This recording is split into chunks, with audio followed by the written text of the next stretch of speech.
APSRTC జేఏసీతో అధికారుల సమావేశం ప్రారంభమైంది. ఈ మీటింగ్ కు ఈడీలు మాత్రమే హాజరయ్యారు. Special CS Krishnababu, MD Balasubrahmanyam లేకుండానే సమావేశం జరుగుతోంది. సమావేశం అనంతరం స్పెషల్ సీఎస్, ఎండీలకు మీటింగ్ అవుట్పుట్ ని ఈడీలు వివరిస్తారు. ఇదే అంశానికి సంబంధించి మరింత సమాచారం మా ప్రతినిధి రాము లైవ్ లో అందిస్తారు. రాము, స్వప్న, ఏపీఎస్ఆర్టీసీ జేఏసీతో అధికారుల సమావేశం అయితే ప్రారంభమైంది. దీనికి సంబంధించి ఏవైతే వీళ్ళు 30 డిమాండ్లను ఇప్పటిదాకా అడుగుతున్నారో ఆ 30 డిమాండ్లకు సంబంధించి కూడా పట్టుబట్టున్నారు.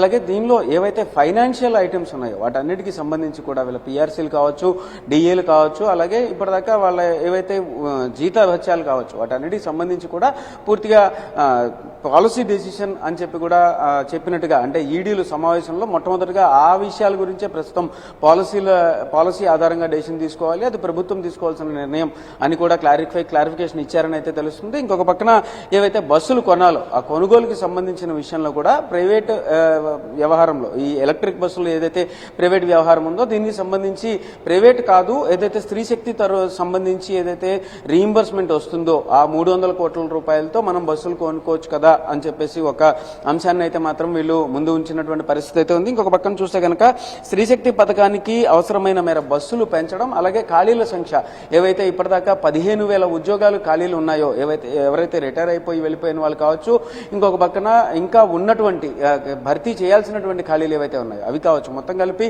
15,000 ఖాళీలను పూర్తిగా భర్తీ చేయాలి అని చెప్పేసి కూడా డిమాండ్ చేస్తున్నటువంటి పరిస్థితి అయితే ఉంది. ఇంకొక పక్కన దీనికి సంబంధించి 4,000 బస్సులు కొనాలి.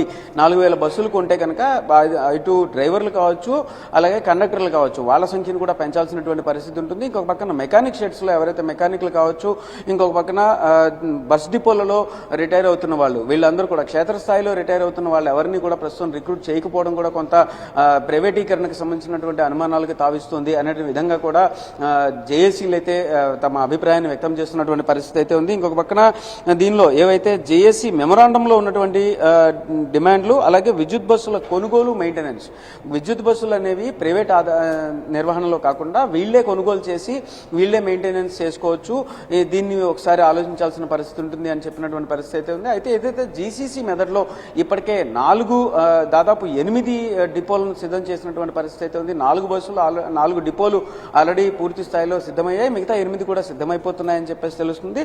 ఈ ఒక నెల లోపల మొత్తం 12 డిపోలను కూడా ఎలక్ట్రిక్ బస్ స్టేషన్స్ కింద సిద్ధం చేసేటటువంటి పరిస్థితి అయితే ఉంటుంది. ఇటువంటి నేపథ్యంలో జీసీసీ మెథడ్లో అన్ని పనులు కొనసాగుతున్న నేపథ్యంలో ఇప్పుడు జేఏసీ పెడుతున్నటువంటి డిమాండ్లలో ప్రధానమైనటువంటి డిమాండ్గా ఏవైతే ప్రైవేట్ నిర్వహణ కాకుండా ఏపీఎస్ఆర్టీసీ నిర్వహణ చేయాల్సిన పరిస్థితి ఉంటుంది అని చెప్తున్నారో దాని మీద ఎంతవరకు నిర్ణయం ఓకే అవుతుంది, ఎంతవరకు కన్విన్స్ అవుతారు అనేది కూడా ఉత్కంఠభరితమైనటువంటి అంశంగానే ముందుగా కొనసాగుతున్నటువంటి పరిస్థితి అయితే ఉంది. ప్రస్తుతం సమావేశం ప్రారంభం అయితే మాత్రం ఒక 10 నిమిషాలు అవుతుంది. ప్రారంభమైన దగ్గర నుంచి ఇక్కడి నుంచి చూసుకుంటే దాదాపు ఈ మొత్తం అంశాలన్నిటి మీద కూడా చర్చించిన తర్వాత దీనికి సంబంధించినటువంటి ఫైనల్ రెసిడ్యూ ఏదైతే సారాంశం ఉంటుందో ఈ సారాంశం మొత్తం అంతా కూడా తీసుకువెళ్లి అటు స్పెషల్ సీఎస్ కృష్ణబాబు అలాగే ఎండీ సుబ్రహ్మణ్యం ఇద్దరికి కూడా విన్నవించేటటువంటి పరిస్థితి అయితే ఉంటుంది. దీని తర్వాత ప్రభుత్వంతో చర్చించిన తర్వాత కానీ దీని మీద ఒక డెసిషన్ వచ్చేటటువంటి అవకాశం అయితే లేదు. ఇదే నేపథ్యంలో రేపు ఎల్లుండి కూడా జేఏసీ ప్రత్యేక కార్యక్రమం కూడా ఉద్యమానికి సంబంధించి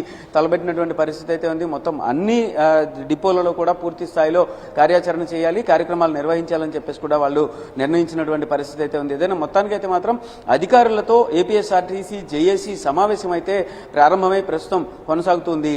స్వప్న.